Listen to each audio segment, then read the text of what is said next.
टाटा के 10,000 डीलर हैं, एक डीलर पर 100 आदमी काम करते हैं। 10,000 डीलर है, एक डीलर पर 100 आदमी काम करते हैं, तो 10 लाख कितने हुए? 10 लाख लोग टाटा के लिए दिन रात काम करते हैं। जब टाटा गहन निंद्रा में सो रहा होता ना, तो भी टाटा की फैक्ट्रियों में काम हो रहा होता। अब 10 लाख लोग 8 घंटे रोज टाटा के लिए काम करते हैं, तो टाटा के पास 8 लाख घंटे पर डे हैं। कितने घंटे? और आप कामयाब क्यों नहीं है? क्योंकि आपके पास 24 घंटे हैं। बस यही अंतर है। अगर अपने समय को बढ़ा सकते हो तो आप भी अमीर बन जाओगे। बाकी 24 घंटे में तो दुनिया का कोई आदमी अभी तक अमीर नहीं बन पाए और न बन पाए। अब एक भी एग्जांपल बता दो जिसने नेटवर्क नहीं बनाया और अमीर बन गया। अरे भाई, अगर नरेंद्र मोदी जी प्रधानमंत्री है ना, तो भी उससे नेटवर्क की वजह से। साला गली गली मोहल्ले मोहल्ले के अध्यक्ष बना रखे हैं उन्होंने, है ना। हर मोहल्ले, हर वार्ड पंच, पता नहीं साला गली खोचा, अरे नाला नाली में भी उन्होंने प्रेसिडेंट बना दिए। इतना बड़ा नेटवर्क, तब जाकर एक आदमी जीतता है। नेटवर्क बनाना पड़ेगा। अगर आप सोच रहे हैं कि मेरे 24 घंटे में मैं अमीर बन जाऊंगा, तो बड़ी गलत फहमी में जी रहे हैं। बिजनेस हो चाहे राजनीति हो, बिना नेटवर्क के कभी टॉप पर नहीं जा सकते। तो मैंने कहा यार भाई साहब, नेटवर्क तो बना लेंगे, लेकिन उन लोगों की क्या गलती जिनके 8 घंटे आपने ले लिए? आप तो बेईमान है कि लोगों के 8 घंटे आपने चुरा लिए। नहीं नहीं नहीं नहीं, ये कॉपी पेस्ट का सिस्टम है। अगर आप मेरे यहां नौकरी करते हैं तो 8 घंटे आप मेरे लिए काम करते हैं, तो 8 घंटे आप अपने लिए भी तो काम कर रहे हैं। Copy paste. अगर मैं आपसे काम कराता हूं तो उसकी कीमत भी तो मैं आपको देता हूं, तो आपके पैसे की कीमत, तो आपके टाइम की कीमत तो आपको मिल गई, और आपकी कीमत में से मैंने अपनी कीमत निकाल दी। तो 8 घंटे मैंने लोगों से लिए, लेकिन उनके कम नहीं हुए।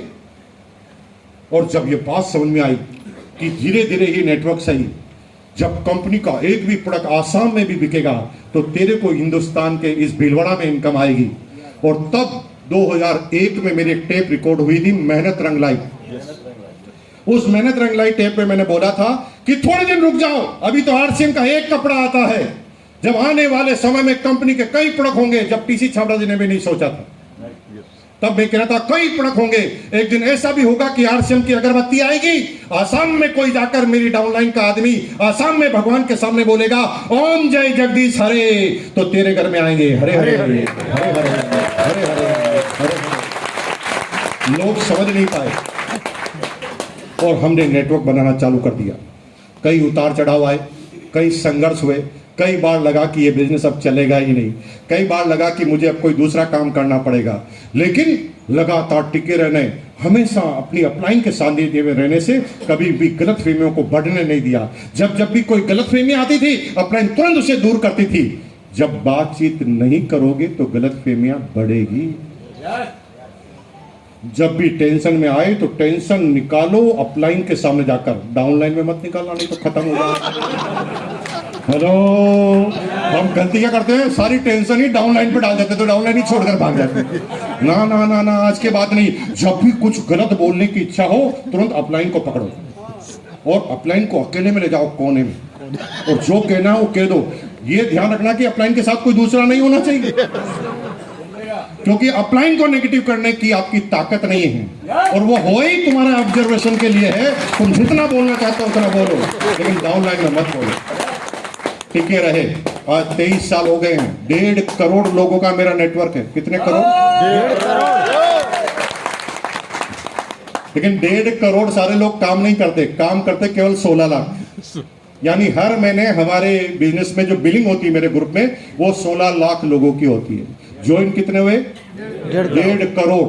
क्योंकि किसी ने किसी के जीजा को ज्वाइन करा दिया, किसी ने किसी को साले को ज्वाइन करा दिया, सब एक दूसरे को ज्वाइन करा रहे हैं, लेकिन ज्वाइन कराने के बाद कुछ काम नहीं कर रहे हैं। आपके साथ भी ऐसे ही हो रहा है ना? yes. कई लोगों को ज्वाइन कराया होगा, लेकिन सारे काम नहीं कर रहे। तो हमारे साथ भी ऐसा है, सबके साथ ऐसा ही होता है। तो केवल ज्वाइन कराने से तुम कामयाब हो जाओगे, इस गलतफहमी में मत रहना। कामयाब तब होगे जब उसे काम करवाना सिखा दोगे, ऐसे माहौल में लाकर बिठाना सिखा दोगे, क्योंकि ये बिजनेस माहौल का है, ये दिमाग का नहीं है। अगर आप सोच रहे हैं कि मैंने डॉक्टरेट कर ली है, मैं कामयाब हो जाऊंगा, तो गलत फहमी में जी रहे हैं।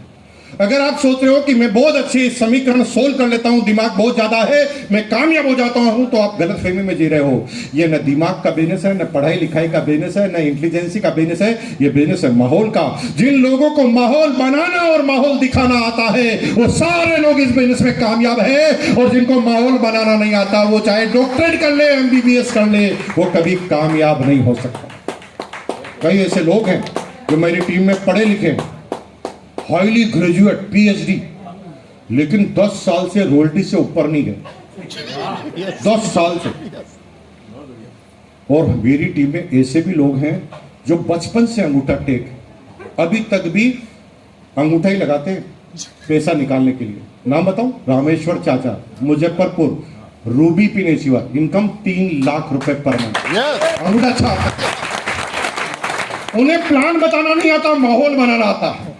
वो क्या करते हैं, बात ही पूरे उत्साह से करते हैं। और सर खुशब हो गया, वो क्या हो गया? और वो सर ऐसी जगह पर गया था जहां पर कपड़े पहनने से इनकम आती। उस जमाने में समझाते थे कपड़े पहनने से इनकम आती, पढ़े लिखे लोगों के सामने। तो पढ़े लोग कहते पागल आदमी है, कपड़े मैंने पहन रखे, कहां से इनकम आती? सर भगवान की कसम, झूठ बोल रहा हूं तो गला काट देना, कपड़े पहनने से इनकम आती है। और अगर मेरी बात पर बिलीव नहीं है, मेरे साथ चलो, और अगर मेरी बात गलत निकली, सब लोगों को होटल में खाना खिलाऊंगा। वो क्या भर के गाड़ी में भर के सेमिनार में लाकर बिठा देते थे। वहां पर मुकेश कोठारी मौजूद होता था और धाड़ धाड़ धाड़ समझाता था। वो कहते थे रामेश्वर चाचा साइड में, वो काम करना चालू करते, वो जूही काम करते, रामेश्वर चाचा रूबी का। हेलो,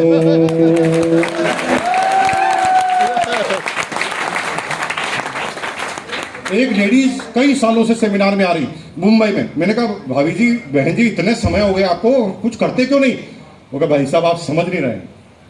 मैंने कहा आप समझाइए। वो कहते हम लेडीज हैं, समाज में बहुत सारी प्रॉब्लम है ना, घर से बाहर नहीं निकल सकते, लेट जा नहीं सकते, प्लान बता नहीं सकते, घर पे जाके पड़क बैठ नहीं सकते, समाज में रहना है, सब लोग ताना कसते।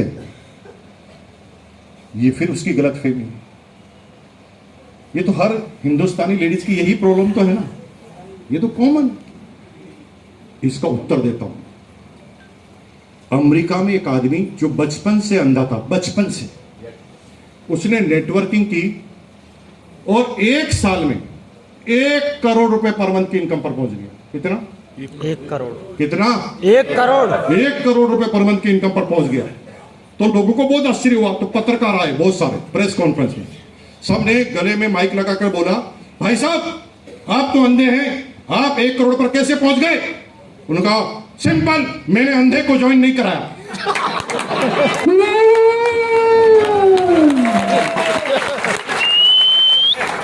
तुम लेडीज हो, कहां लिखा है लेडीज को ही ज्वाइन कराना? तुम्हारा भाई है ना मुकेश कोठारी, उसको ज्वाइन करा दो, वो रूबी पे जाएगा, तुम स्टार रूबी नहीं जाओगे क्या? सिंपल सी बात है। ये कोई सी बात हुई कि हमारी समस्या है तुम्हारी समस्या, लेकिन उस समस्या से जीतना सीखो। इंदिरा गांधी भी तुम्हारे ही समाज की लेडीज थी, रानी लक्ष्मीबाई भी यहाँ की थी, झांसी की रानी को भी आपने यहीं पर देखा। ये सारी वही लेडीज थी जो उसी समाज से निकली थी, लेकिन उन्होंने ठान लिया था कि वो पहुंच गई। और मेरी बहनों, अगर आपने ठान लिया तो मुकेश कोठारी जैसे कई आपके भाई तैयार खड़े हैं इस बिजनेस को करने के लिए। आपका भाई हो, आपका भाई आपसे नहीं समझेगा, लाओ ना सेमिनार में, माहौल में समझेगा। आपका पड़ोसी आपसे नहीं समझेगा, लाओ ना सेमिनार में समझ जाएगा, लाओ यूनिवर्सिटी में समझ जाएगा। क्योंकि ये बिजनेस माहौल बनाने का है। लोग इसलिए नहीं करेंगे कि आरसीएम कितना अच्छा है, लोग इसलिए नहीं करेंगे कि आरसीएम में कितना कमीशन आता है, लोग इसलिए भी नहीं करेंगे कि आरसीएम के प्रोडक्ट कितने अच्छे हैं। लोग तब करेंगे जब लोग लोगों को करते हुए देखेंगे। अभी भी कुछ लोग बोलते हैं आरसीएम चल रहा क्या? हेलो, वो इसलिए करेंगे कि चल रहा है, तब करेंगे। आरसीएम के प्रोडक्ट से मतलब नहीं है उनको, कमीशन से मतलब नहीं है। अच्छा सब कर रहे हैं तो मैं भी कर लूंगा, सब नहीं कर रहे तो मैं भी नहीं करूंगा। तो इस मीटिंग में लाओगे कि साला यहाँ पर बैठने की जगह नहीं मिल रही है और तू कह रहा चल रहा क्या? और ज्यादा समझाना है तो एनिवर्सरी में लाओ ना, 27 तारीख को लाओ एनिवर्सरी में, जहां पर 25,000 आदमी होंगे और 3 महीने पहले सारी टिकटें बिक चुकी है। 3 महीने पहले वहां पर केवल किसी को धक्का देकर आ जाओ, उसे एक लाइन भी समझ में नहीं आएगी और वो जिंदगी भर आरसीएम भी नहीं छोड़ेगा, समझ में भी कुछ नहीं आएगा उसको। साला वहां पर भीड़ में डाल दो, बाहर ही नहीं निकल सकता 3 घंटे तक। हेलो, तब समझ में आएगा कि आरसीएम कितना चल रहा है। फिर उससे कोई बोलेगा भाई साहब आरसीएम चल रहा, अरे चुप साला, वहां अंदर घुसने की जगह नहीं मिल रही, तू कह रहा आरसीएम चल रहा है। बात समझिए, लोग माहौल देखने से करेंगे, लोग इसलिए नहीं करेंगे कि लोग आरसीएम बिजनेस अच्छा है इसलिए नहीं करेंगे। आज सब कुछ हमारे पास है, 23 साल हो गए हमारे पास, कई होटल्स का कारोबार है, कई बिजनेस का कारोबार है, कई प्रॉपर्टी का कारोबार है, सब कुछ हमारे पास है। लेकिन करना क्या है, इस चीज को समझना, सबसे पहले माहौल बनाना सीखना है। जो मैंने पहली बात बताई, हर जगह उत्साहित रहिए। ऐसे नहीं बोलना और कैसे हैं, मैं भी आरसीएम कर रही हूं, तुम भी आरसीएम कर लो, तो सामने वाला बेचारा उत्साहित वो ढीला हो जाएगा तुम्हारे को देखकर। वो क्या हो रहा है, एक्साइटेड, बातों में एक्साइटमेंट रहना चाहिए। एक्साइटमेंट कब होता है, जब हम किसी चीज को मन से जान लेते हैं। जैसे आरसीएम के एनिवर्सरी में जान गए, आरसीएम वर्ल्ड में चले गए, भीलवाड़ा, फिर विजेता दिवस में चले गए, सेमिनार में चले गए, मीटिंग में चले गए, पिकअप सेंटर पर जा गए, प्रोडक्ट यूज करके देख लिए। जब हम सारी चीज गहन कर लेते हैं तो कॉन्फिडेंस अंदर से निकलता है। लेकिन आपका क्यों नहीं चलता? क्योंकि आप आर्टिफिशियल तारीफ करते हैं। गदर फिल्म आपने देखी नहीं, गदर फिल्म आपने देखी नहीं और आप उसकी तारीफ कर रहे हैं क्योंकि पैसे मिलते हैं। तो आप कह रहे भाई और बहनों, गदर फिल्म बहुत अच्छी फिल्म है, इसको सबने देखा है, तुम भी देख लो, तुम्हें भी बहुत मजा आएगा। फिर कह रहे हैं बात नहीं मार रहे, अरे तुम्हारी बातों से लग रहा है झूठ बोल रहा है। लेकिन जब कोई अंदर से गदर फिल्म देख लेता है ना, देख कर आता है और सामने वाला पूछता है ओ भाई फिल्म कैसे लगी, तो क्या करता है, एक पैर पीछे करता है, एक आंख बंद करके कहता पूछ, यूं करता है, पूरी फिल्म ही समझ में आ जाती है सामने वाले को। ये कॉन्फिडेंस कब आएगा, जब आप महसूस करोगे। गामा ओरिजिनल अगर आप इस्तेमाल करते हैं, गामा ओरिजिनल आप इस्तेमाल करते हैं और गामा ओरिजिनल के रिजल्ट आपको आ गए, गामा ओरिजिनल के रिजल्ट आपको आ गए, तो ऐसा संभव ही नहीं है कि आप लोगों को ना बताएं, क्योंकि आपकी चोंच अपने आप बोलना चालू कर देगी, क्योंकि इससे फायदा हुआ। मैं अभी आया, उसने कहा भाई साहब ग्वालियर में कितनी बार आए, मैंने कहा 2006 में एक सेमिनार हुई थी, उसके बाद अभी आया। वो ग्वालियर आए तो ग्वालियर की चाट जरूर खा के आना। मैंने कहा किसकी? रामलाल की चाट। मैंने कहा तू उसका ब्रांड एम्बेसडर है? कहा नहीं, उसकी चाट बहुत अच्छी है। अरे मेरे भाई, हम तो उन चीजों की भी तारीफ कर देते हैं जिससे हमें कोई फायदा ही नहीं है। तो जब ऐसी चीजों की तारीफ करेंगे जिससे फायदा है तो समझ में आया। अगर गामा ओरिजिनल आपने लिया है और आपका गामा ओरिजिनल लेने से थायराइड खत्म हो गया है, आप बोलेंगे नहीं ऐसा कैसे संभव है? कितने लोगों ने गामा ओरिजिनल इस्तेमाल किया? इतने सारे लोग पीछे, और बाप रे इतने सारे लोग। अब गामा ओरिजिनल आपने लिया, कितने लोगों को फायदा हुआ गामा ओरिजिनल लेने से? अरे भाई, अब क्या समझाएं आपको? अब जब आपको फायदा होता है तो आप उसके बोलोगे ना। जैसे जो कोई आदमी गर्मी में चक्कर खा के गिर जाए तो हम क्या कहते हैं, अरे फटाफट पानी लाओ, नींबू पानी पिलाओ। बोलते कि नहीं बोलते? क्योंकि हमारा नॉलेज है, बोलते हैं। अब गामा ओरिजिनल से आप ठीक हुए हैं, आप क्यों नहीं बोलेंगे? हेल्थ गार्ड ऑयल आप खा रहे हैं, उसको खाने के बाद आपके जीवन की सारी समस्याएं खत्म हो गई है, आप क्यों नहीं बोलेंगे? बोलेंगे। इसलिए मैं बार बार कहता हूं, आर्टिफिशियल मत बोलिए। आरसीएम के एक एक प्रोडक्ट का इस्तेमाल कीजिए। आरसीएम के पिकअप सेंटर बाजार पर जाइए, वहां पर सारे प्रोडक्ट को ले लीजिए, लेकर देखिए। लेकिन गलती क्या करते हैं? दिमाग लगाते हैं। दिल लगाओ या दिमाग लगाना एक ही है। अगर आप दिमाग लगाओगे तो कुछ समझ में ही नहीं आएगा। अगर आपने आरसीएम चालू कर दिया है तो कसम आज से खानी पड़ेगी कि मैं आरसीएम के अलावा दूसरे प्रोडक्ट इस्तेमाल नहीं करूंगा। ये कसम हमने सन 2000 में खा ली थी। जो जो प्रोडक्ट आरसीएम के आते जाएंगे हम उनका इस्तेमाल करते जाएंगे। आरसीएम में सबसे पहले कपड़ा आया तो मैंने कपड़ा, उसके बाद दूसरा कभी पहना ही नहीं। आरसीएम में अगर पेन आया तो उसके बाद कोई दूसरे पेन के हाथ लगाया ही नहीं, क्योंकि जब आपकी दुकान के प्रोडक्ट आप इस्तेमाल ही नहीं करेंगे तो दुनिया आप पे भरोसा कभी भी नहीं करेगी। थोड़ा समझो, आपकी मिठाई की दुकान है, आपकी मिठाई की दुकान है, घर पर कोई मेहमान आया और आप पड़ोस की दुकान से मिठाई लेकर आ रहे हैं, तो तुम्हारी मिठाई की दुकान पर कोई भरोसा करेगा? नहीं। और अगर आप थोड़ा सा भी दिमाग लगाओगे तो आपकी संतानें ज्यादा दिमाग वाली पैदा हो जाएगी। तुम एक दिमाग लगाओगे और आपकी टीम 10 दिमाग लगाना चालू कर देगी। इसलिए बहुत अच्छी तरह से समझ जाओ, ये दिमाग लगाने का खेल नहीं। कुछ लोग दिमाग लगाएंगे। मैंने एक आदमी को नया ज्वाइन कराया तो उसको ले गया, उसने सारे प्रोडक्ट ले लिए, 5000 के प्रोडक्ट ले लिए, एक एक सब ले लिया। मैंने कहा भाई साहब साबुन नहीं लिया, साबुन भी लीजिए। वो कहा नहीं साबुन नहीं। मैंने कहा क्यों? अरे साबुन अभी 4 दिन पहले लेकर आया हूं, अभी घर पर 4 लक्स पड़ी है। बेटो हेलो बच्चों, प्रोडक्ट ले लूंगा लेकिन साबुन नहीं लूंगा। मैंने कहा क्यों नहीं लेगा? वो 4 अभी लाया हूं, लक्स पड़े हैं घर पर। मैंने कहा बेवकूफ, 4 साबुन में दिमाग लगाना, जहां पूरी जिंदगी का मामला है तुझे 4 साबुन की रेट। वो नहीं सर फिर भी फेंका तो नहीं जाता ना, मेहनत की कमाई का इस थोड़ी फेंका जाएगा। मैंने कहा तेरे को किसने कहा फेंकना है? कहा फिर क्या करें? मैंने कहा तरीका है उससे बिजनेस बढ़ाने का। कैसे बढ़ाना? आपको बता देता हूं तरीका। जानना चाहते हैं? Yes. दिमाग मत लगा।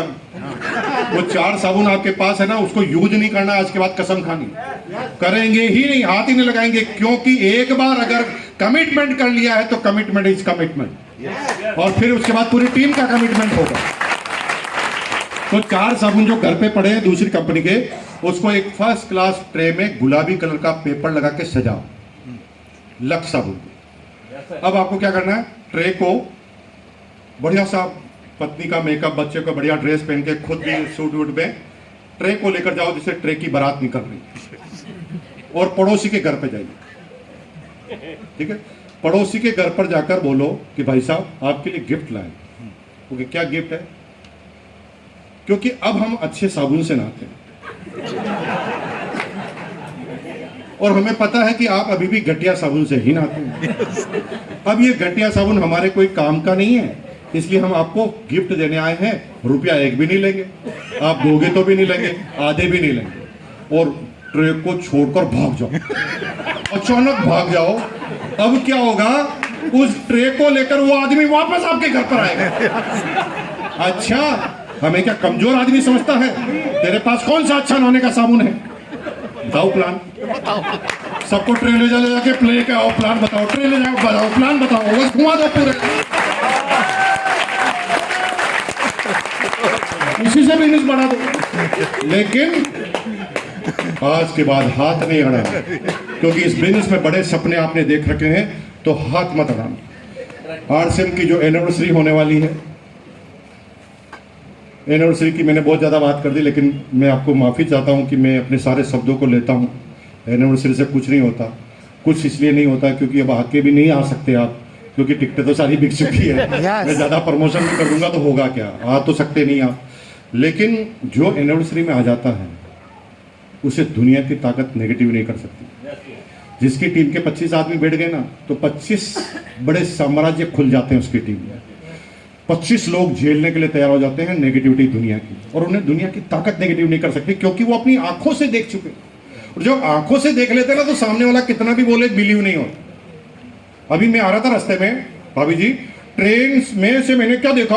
ये होल है ना, इससे डबल बड़ा हाथी मैंने देखा।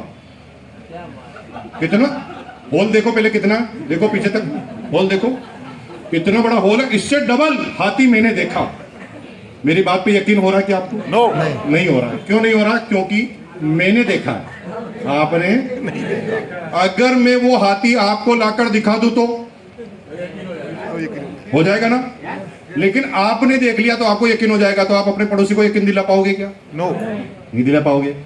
तो तरीका यही है, बार बार जाओ हाथी दिखा के आओ, बार बार जाओ हाथी दिखा के आओ, बार बार जाओ हाथी दिखा। यही तो तरीका है, और क्या तरीका है? कोई बिलीव नहीं करेगा आरसीएम कितना बड़ा है, कोई बिलीव नहीं करेगा कि आरसीएम में कितनी इनकम आती है। उसको लाओ और दिखाओ, बिलीव करेगा। और जो आ जाता है, देख लेता है, वो बिलीव कर लेता है। एक भी आरसीएम बिजनेस का इमरान नवाब आदमी नहीं बता सकते जो आरसीएम की एनिवर्सरी में नहीं गया और इमरान बन गया हो। असंभव, कभी हो ही नहीं सकता। आरसीएम के एनिवर्सरी में जाने से इतना बड़ा फायदा होता है। लेकिन मैं माफी चाहता हूं कि मैंने आरसीएम के एनिवर्सरी में आपके बीच घुसा दिए, लेकिन वहां पर आपको ले जा नहीं पा रहे हैं। इस साल नहीं जा पाएंगे, अगले साल। आपकी सफलता केवल 1 साल ही लेट हुई है, 1 साल बाद फिर सफल हो जाएंगे आप, ठीक है ना? बड़े निराश हो रहे हैं आप। 1 साल ही तो इंतजार करना है यार, जीवन में इतने साल इंतजार कर लिया, 1 साल और कर लोगे, क्या फर्क पड़ जाएगा। चलो फिर भी अगर आप चाहते हो तो तरीका बताता हूं। बताऊं तरीका? यस। बता दूं तरीका? अगर सभ्य बनकर कामयाब होने की कोशिश करोगे, दुनिया कामयाब नहीं होने देगी। खोल देना भाभी जी इसको। कभी भी सफल नहीं होने देगी। सफलता के लिए जिद्द होनी चाहिए।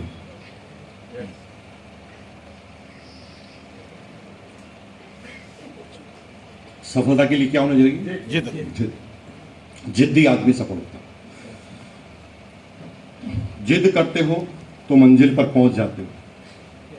एक एग्जाम्पल देता हूं, क्लियर हो जाएगा। जब आप छोटे थे, जब आपकी एज 10-12 साल की थी, उस समय हिंदुस्तान में बहुत मेले लगते थे। हर गांव में, शहर में कोई ना कोई मेला होता था। कोई नवरात्रि का मेला, कोई सरस्वती का मेला, गणेश पूजा का मेला, मेले होते थे। कल्चर था हिंदुस्तान। अभी भी होते हैं कई जगह, लेकिन पहले बहुत ज्यादा होते थे। और आपके माँ बाप आपको मेले में ले जाते थे। ये सुन, फुल एक्साइटेड होते थे कि नहीं होते थे उस समय? यस। 2 दिन पहले ही बात चालू हो जाती थी कि मेले में जाना है ना। मेले में वही मिट्टी के खिलौने, पुपाड़ी, चक्री, है ना। कितना एक्साइटमेंट जीवन में रहता था उस मेले के जाने के नाम से। पिताजी मेले में सिर्फ इसलिए ले जाने जाते थे कि पिताजी का पता था कि मेले में जाने का मतलब बजट बिगड़ जाएगा। लेकिन माँ बाप बच्चों के खुशियों को रोक नहीं पाते। वो अपने आप को कंजेस्टेड करके कि बच्चों की खुशियां दिलाते हैं, और वो जैसे तैसे माँ बाप प्लान बना लेते हैं कि मेले में चलेंगे। अब क्या करते हैं, क्योंकि आपके मन में क्या है कि मेरे पिताजी है ना दुनिया के सबसे महान इंसान है और ये पूरी दुनिया को खरीद सकते हैं मेरे लिए। हालांकि पिताजी खुद जानते हैं कि उनको साला खुद के चड्डी बनियान नहीं खरीद पा रहे, इनको कैसे खरीदे। लेकिन बच्चों को थोड़ा गर्व होता है अपने बच्चों, माँ बाप पे गर्व होता है बच्चों। तो बच्चे क्या करते हैं, मेले में जाते हैं। पहली दुकान पर उसे खिलौना पसंद आता। बच्चा क्या करता, पापा ये चाहिए। पापा कहते कितने का है? 10 रुपए का। फिर 10 रुपए रेट सुनने के बाद क्या कहता है, बेटा अभी मेले की शुरुआत है, आगे बहुत बड़े बड़े बढ़िया बढ़िया खिलौने आएंगे। बच्चे को समझ में आ जाता है कि ये उल्लू बना रहा है, ये अपन को खिला रहा है। बच्चे को थोड़ी जानकारी हो जाती है। तो बच्चा क्या कहता है, पापा मुझे अच्छा नहीं चाहिए, खराब वाला ही चाहिए। यही अब बाप समझ जाता है यार ये तो मामला बिगड़ गया। और उसे कुछ समझ में नहीं आता तो वो अपनी बीवी की तरफ इशारा करता है, तू समझा। तो बीवी है ना, माँ आंखें निकाल समझ में नहीं आता क्या, आगे बहुत अच्छा मिलेगा। बेटों को समझ में आता कि दोनों ने टिकड़ी बनाकर, जोड़ी बनाकर मुझे ठगने की पूरी ठान ली है, लेकिन मैं खिलौना लेकर रहूंगा। बेटों को ये प्लस पॉइंट पता चल जाता है कि घर में अकेला होता तो ये दोनों मेरी धुनाई कर देते हैं, लेकिन मेले में इनका बस चलेगा नहीं और मेले में ये मेरे पर हाथ उठा नहीं सकते। और बेटे को जब इस पूरी टेक्नोलॉजी का पता होता तो बेटा जिद पर जिद और करने लग जाता, नहीं यही चाहिए। उसे लगता है कि मामला थोड़ा ढीला हो रहा है तो फिर दूसरा पैतरा फेंकता, तो इतने रोने लगता। धीरे भी रो सकता था, लेकिन पिताजी को शर्म कैसे आएगी। तो वो जो जब तक 10-20 सुनने लगते, जैसे किसी ने मार दिया हो, ये हुआ है तुम्हारी जिद की वजह से। कामयाब होना चाहते हो तो जिद्दी बन जाओ, जिद्दी, पूरे जिद्दी। 2 साल, 5 साल, 10 साल, 15 साल, 20 साल से लगातार कमिटमेंट दिखाया। जब पूरे ग्वालियर और उसके एरिया में 2 आदमी समझने वाले नहीं होते ना, तब उन्होंने पिकअप सेंटर का इंतजाम कराया है। तब उन्होंने लगातार प्रयास करके छोटी छोटी मीटिंगें की। उसका नतीजा है कि आज ग्वालियर में इतने लोग बैठे हैं। ऐसे टेक्निकल अचीवर साथी आज हमारे बीच में हैं। सच में सलूट करने का मन करता है कि जिन्होंने संघर्ष की वजह से ये लोग यहाँ आए हैं। मैं चाहता हूँ कि और टेक्निकल अचीवर को बुलाएं, एक बार खड़ा होकर जोरदार तालियां उनके लिए बजाने।